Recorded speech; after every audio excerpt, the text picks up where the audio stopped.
বাংলাদেশ জামাত ইসলামীর বক্তব্য হচ্ছে, আহমদপুর স্থানীয় ওয়ার্ড জামাতের সভাপতি রুহুল আমিন পিতা মুজিবুর রহমান ওয়ারিশ সূত্রে উক্ত জমির মালিক।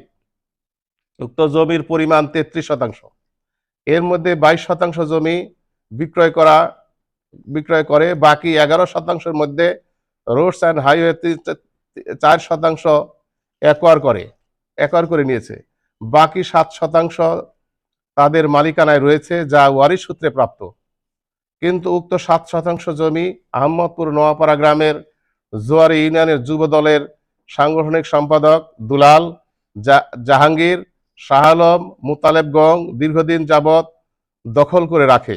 উক্ত জমি উদ্ধারের জন্য বড়াইগ্রাম থানার এসআই আমিনুলের নেতৃত্বে সালিশি বৈঠক অনুষ্ঠিত হয়।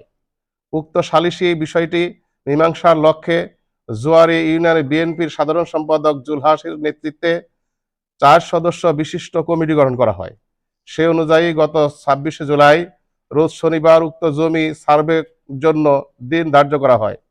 কিন্তু রুহুল আমিন গং নির্ধারিত সময়ে উপস্থিত থাকলেও দুলাল, জাহাঙ্গীর গং অনুপস্থিত থাকে, যার ফলে বিষয়টি জটিলতা সৃষ্টি হয় এবং জামাত কর্মী রুহুল আমিনের বড় ভাই বিএনপির নেতা হায়দার আলী উক্ত জায়গায় থাকা দোকানগুলোর তালা লাগিয়ে দেয়।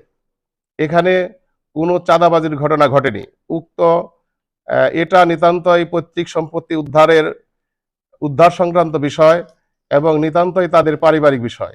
এর সাথে কোনো রাজনৈতিক দল, বিশেষ করে বাংলাদেশ জামাত ইসলামীর ন্যূনতম কোনো সম্পর্ক নেই। বাংলাদেশ জামাত ইসলামীকে জড়িয়ে যে অসত্য বিভ্রান্তিকর খবর পরিবেশন করা হয়েছে তা অত্যন্ত দুঃখজনক।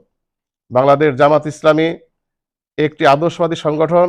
এই সংগঠনকে জড়িয়ে যে অসত্য বিভ্রান্তিকর খবর পরিবেশন করা হয়েছে, আমি তার তীব্র নিন্দা এবং প্রতিবাদ জানাচ্ছি এবং ভবিষ্যতে এ ধরনের সংবাদ পরিবেশন করা থেকে বিরত থাকার জন্য অনুরোধ করছি।